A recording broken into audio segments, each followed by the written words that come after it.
Hey, what's up everyone? Astro here. In today's video, I'd like to talk about installing the TDR 180 cylinder CC kit onto my Yamaha Nmax 125.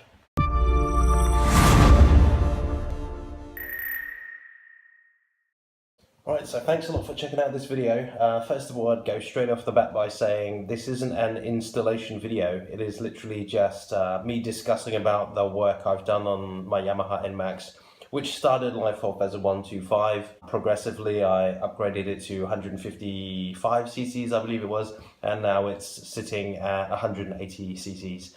Pros and cons, my thoughts on the build and how the install went and why you would do such a thing. Okay, so it's important that you know this is not an installation video, so you're not going to learn how to do it. But I will talk about some key points during my installation, because before I did this build, I actually didn't know anything about it. But I decided to do the work on the bike myself. While I was searching for the bike, what I wanted to do was I was searching for different scooters that I can work on. I had in mind what I wanted to do. It would include things like boring up the engine to a slightly bigger cc, playing around with the fueling, playing around with the handling, the harmonics of the bike, if I could say that, the scooter, the way it functioned, and kind of tailor it towards my own personal taste, which is something I really wanted to do. I mean, I know you can buy a bike and then slap a load of money on top of it, and then just tell the modification company or the tune-up company that you're using to do whatever, you choose the specs and they'll do it for you. But I wanted to purposely buy this Nmax to try and do some work, to get my hands dirty, figure out how it runs. That way I get to learn, and also I have a lot of fun during the process. I don't know if anyone else is kind of the same, but even though I don't know much about mechanics and stuff, I want to learn as I go along. I want to learn more. I want to be able to do stuff. Prior to this, I had never done an oil change on a scooter before. I've had a few scooters, but I don't think I've done much of the work myself. When I set out to get this, I really wanted to do absolutely everything myself, from the servicing the bike, oil changes, all the way to an engine change, a bore up, playing around with the fueling, puncture repairs, changing tires, changing suspension, changing everything. I wanted to do everything myself. So that's kind of what this is all about. That's why I got this bike. So let's talk about the bore up kit, which probably you guys are here for. The 180cc bore up kit, which is done by TDR. See if I can get that on cam now. As you can see, this is the TDR kit there. It's right there. That's the cylinder.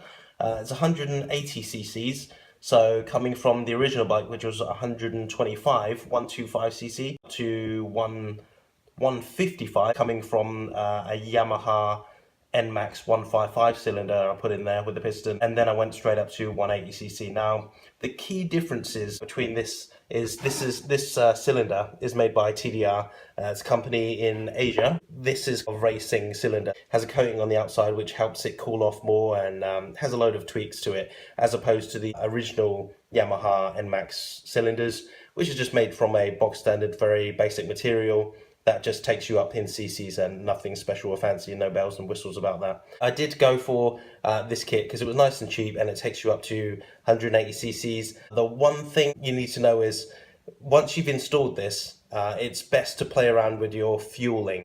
The injector on this bike is currently the standard one. That's the one that came with the 125. It's doing its job okay at the moment. I haven't upgraded the injector and it seems to be working fine. What I have done is I've installed a fuel controller, which I'll see if the seat's open. Yep, the seat's open. I've installed a fuel controller here, and that's to help it get more fuel, obviously, and kind of breathe properly, making sure the ratio is more correct, and I'll tell you more about that in a minute. To also aid with that, what I've done is got a Hurricane air filter. It's a metal element as opposed to the foam element. I believe it's either paper or foam, the original one, but this one's supposed to be less restrictive to allow more airflow. And what I've done is just bored that hole, the breathing hole there, out to a lot larger. The hole of the original one was a lot smaller. I've bored it up to what you can see there, just to help with breathing. These few mods coupled together with the cylinder is helping it breathe and run more smoothly. Now, if you just installed the 180cc cylinder kit there that you can see by TDR, it will start up and it will run, but it won't run very good. And I'll explain that in a second. What happens is, when you accelerate, the first of the fueling is controlled by a map, I believe. I believe this is how it works. It's controlled by a map, and then above a certain RPMs, the map changes and it jumps to the fueling that it gets from a sensor. When on a 125 and a 155, that jump is seamless. You can't even notice the difference, like it will not drop. When you go up to 180 cc's without a fuel controller, when it switches from the map to the sensor, it lurches forward on 180cc without a fuel controller. What it does is you accelerate, and then all of a sudden it will stop accelerating and you'll lurch forward as the bike has no power for just a split second, probably a millisecond or two, and then it'll re-accelerate again and lurch forward, make you lurch backwards. So it's kind of a jerking motion. You'll go forward, stop, and then go all of a sudden.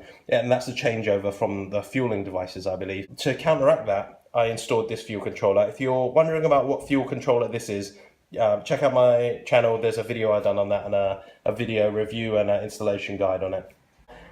These guys all coupled together, it seems to be running great, you know, nice and smooth. The problem with just running that, as I said, is it lurches forward, so the fueling is off. It's slightly different. Right now, this fuel controller, I can adjust it. I'm still fine tuning it at the moment to go with the air filter and everything. It needs to warm up a bit before I can take it out, but I've taken it out a couple of times and just kind of tuned it to feel right. But I think it's running a bit rich at the moment, so I need to go out again and see how that runs a bit later.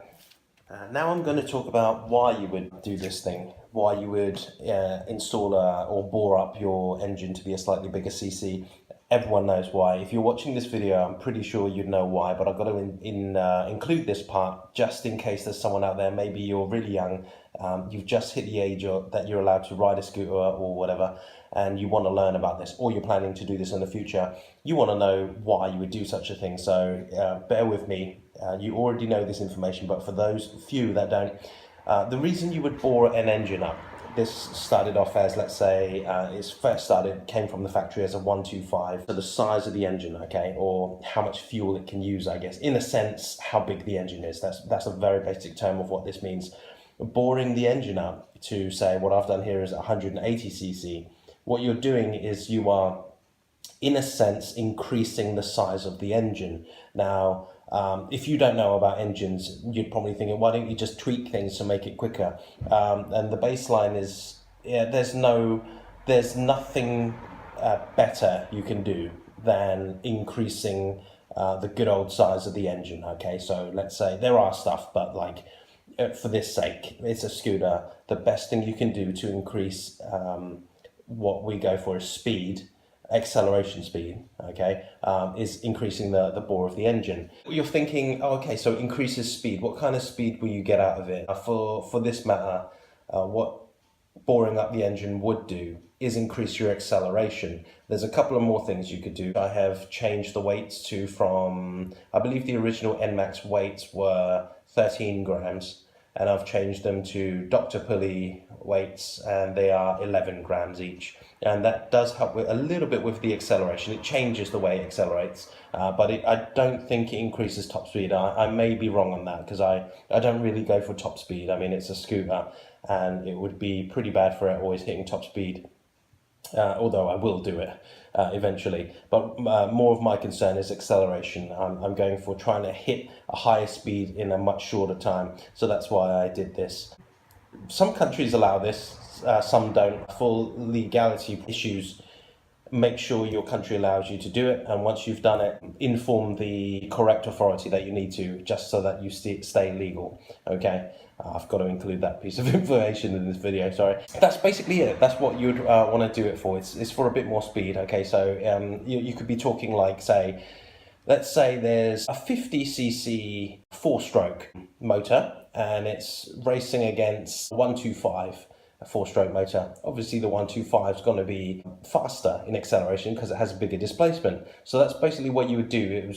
You can, if they don't have the scooter available in a certain displacement, you could always bore it up, legally wise. We're talking like, if you can legally do it, then you can, that's what I mean. But you know what I'm saying. So that's why you would do such a thing. Sometimes it's not really to be, you know, ahead of the crowd, faster than anyone else, or the first one off the line when the lights hit amber at the traffic lights. It might be for some small issues, like maybe you carry an extra passenger, maybe you carry a pillion, And maybe the original motor just could not do it. Maybe you're using your scooter as a delivery scooter and you're carrying a lot of heavy goods, and that just slows you down so much. It's a real big pain, and you just need just a few more horses just to kind of get you going in traffic so you don't get left behind. Or maybe you're living in a hilly area, and we know how much hills and going uphill affects the speed of two-wheeled motor vehicles.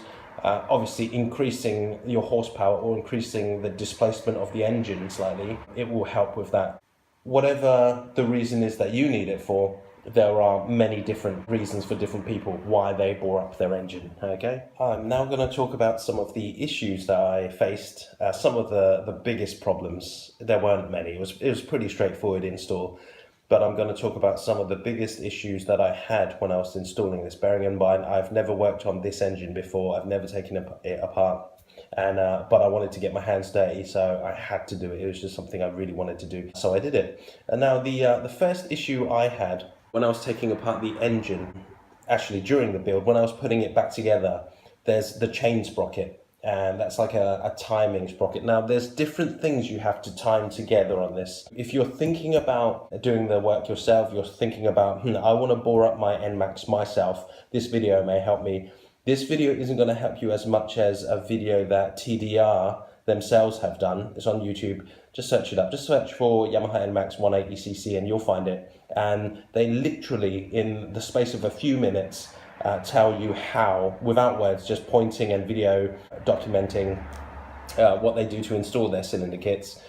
They show you what you have to time correctly, what things you look out for, what you have to take off, step by step, in a very clear manner, and they capture it so well. That's literally the video I used to do this.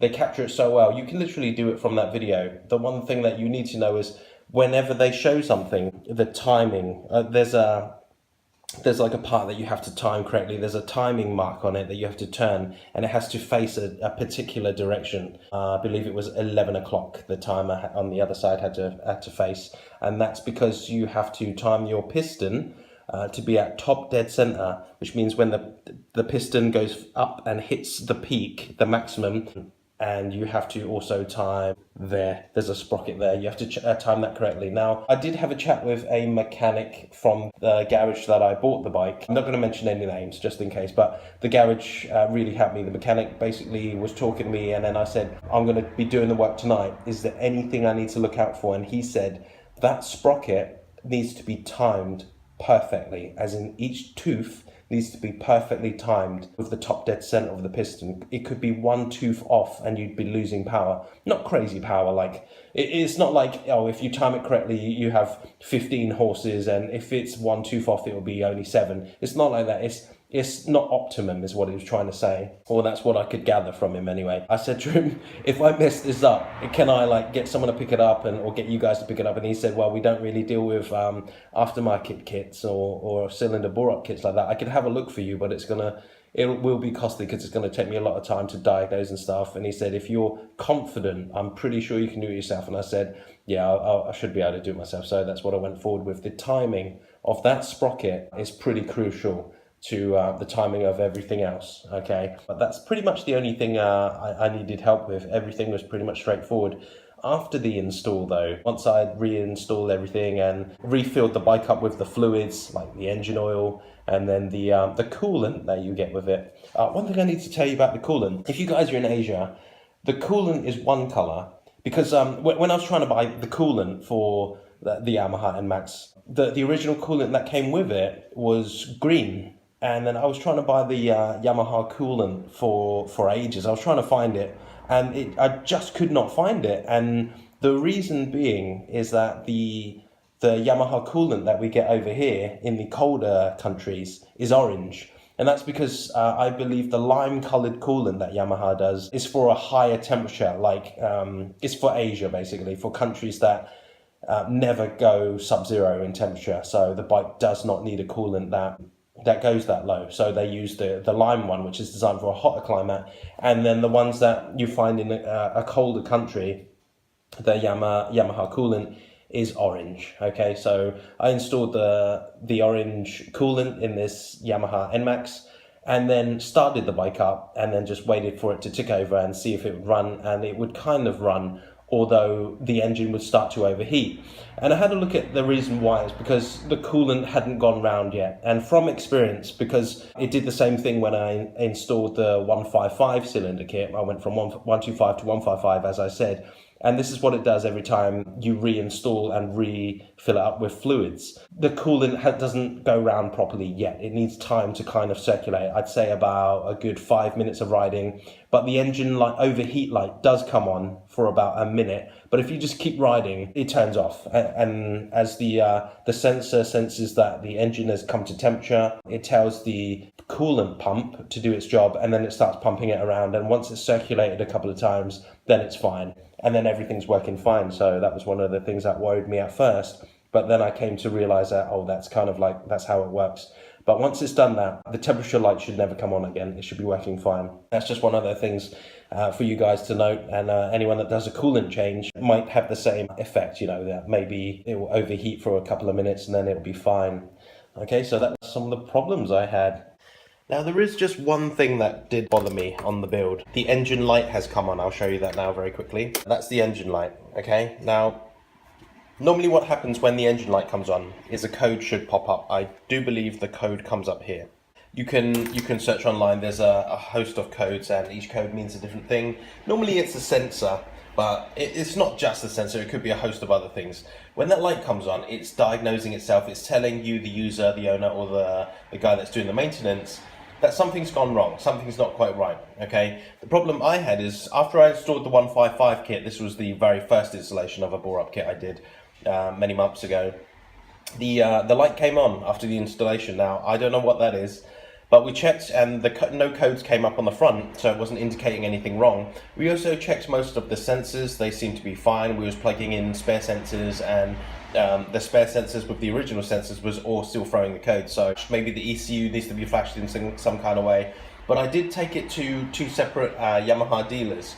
Well, I didn't take it there, but I phoned up one guy who was pretty close to here, and he's like the sole mechanic of a official Yamaha dealer, and I was talking to him. He's a really nice guy. I was talking about what happened, what I've done to it. He was really impressed, but after about 15-20 minutes of talking, he said to me he hasn't got the latest CD or disc that they give him, so even if I took the bike in and he plugs it in, he's not sure if it will show up a code, or if it does show up a code or some random numbers or whatever on his system, he won't know what it is because he doesn't have the CD. So I said to him, that's fair enough, you know, I know like in this part of the world, like it's probably not the best, we're not probably best equipped with all the latest Yamaha equipment. And then he said, you know, anyway, he wishes me the best of luck, and possibly it might be a flashing situation. So I said to him, that's fine, thank you very much for your help and thanks for the chat. I then phoned up the place where I got the bike. I phoned up the mechanic to ask him about any pointers when I'm installing the kit, and he said to me he's not too sure. He can't get the codes up basically. If he tries to bring the codes up, it might not show, and he's quite far away, you see. It's quite a ways drive, and he said if we pick the bike up, we're gonna have to charge you extortionate amounts to actually bring the pickup truck, come and pick up the bike and take it to our place and then re-deliver it to you and things like that. And I said to him, that's fine, you know, do you think it's anything serious? And he said, in all honesty, if it's running fine, it should be fine. You know, he hasn't tinkered with aftermarket kits much. He said, am I absolutely sure that nothing was blown? And because it could be a host of things. It could be a problem with the loom wiring. It could be, the list is endless. And to diagnose that problem, I could be spending many hours. And I said to him, from what I've checked and what I've seen, everything seems to be fine. But the light still comes on no matter what I do. So he did say, you know, I don't know. I honestly don't know, and I'm sorry, I can't help. But I said, you know what, it's okay. I'll learn as I go along. Maybe one day I'll find out what it is. But I thought I'd tell you guys that this is something that's occurred on mine. Anyone out there who's done an installation kit that knows that yes, these need to be flashed, you can tell me now in the comment section, or those of you planning to do your installation kits, just be wary that I'm not sure if I did something to damage a sensor or a part or a loom or wherever a problem has arisen, but that light has come on. That's just something to be wary of. Okay, I thought I'd put that in there. So that's it, guys. That's my video on my install and my experiences with the TDR 180cc cylinder and piston kit. I hope this video helps someone out there. I know that if you're thinking about doing the work yourself, as much information you can get from any source will help a great deal. I wouldn't say the work was easy, but for me, it took me about 5 hours working alone, not knowing what I was doing. But 5 hours to the full install, depending on how fast you work. I was going as slowly as possible to making sure I don't break anything, and to make sure that I was doing the steps properly and not leaving anything out, and that all the correct screws and bolts and nuts go into the correct position, torqued to the correct Newton meters. So if you're thinking about doing this, I'd say if you've got the time and money and it's not your Nmax isn't your primary form of transport, as in if you mess something up, because you can mess something up and render it unusable for a while, then go ahead. If it's not your main form of transport, go ahead. But if the Nmax is all you've got and you solely rely on that to go to work or do whatever, go to school or whatever, best not to. Yeah, best not to.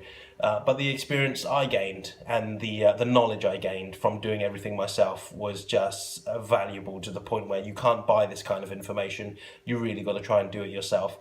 Even if you break a few things along the way, just got to be patient, don't worry, and if something goes wrong, do not panic and just go slow and then start again, diagnose, look for the problem, because these things aren't like, mystical or anything. There's nothing mysterious about them. If there's a problem with a part or an area, and normally they can be fixed with either repairing that part or replacing the part. You just got to find out where. Worst case scenario, you mess something up to the point where it doesn't start. It just means you're going to have to spend a lot more time taking it apart and diagnosing the problem. If you can't do that, there are people you can hire to do that. I was going to do all the work myself, so if there was a problem, I was prepared to spend days, maybe even weeks, trying to find the problem, diagnosing the problem, and rectifying the problem. Lucky for me, it worked out. I was very lucky in that everything I got timed correctly, and all the parts went back together correctly, and I didn't do anything silly or damage anything along the way. So that's it, guys. It's a pretty long video with as much information as I can remember and cram in to try and help you guys. Thank you very much for watching, and this is Astro signing out.